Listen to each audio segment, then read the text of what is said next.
Auf dem Mozartplatz, direkt im Herzen der historischen Altstadt, rotten sich im Vorfeld des Spieles Red Bull Salzburg gegen Nizza am Nachmittag gut 400 hartgesottene französische Fans zusammen.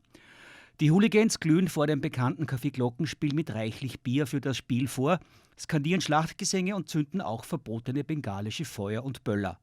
Die Polizei nimmt die Personalien mehrerer Franzosen auf. Es gibt einige Anzeigen, jedoch keine Festnahme. Nur durch ein Großaufgebot an Beamten habe man die Lage rasch in den Griff bekommen können, heißt es von der Einsatzleitung. Die Fans werden anschließend in Shuttlebusse gesetzt und ins Stadion gefahren.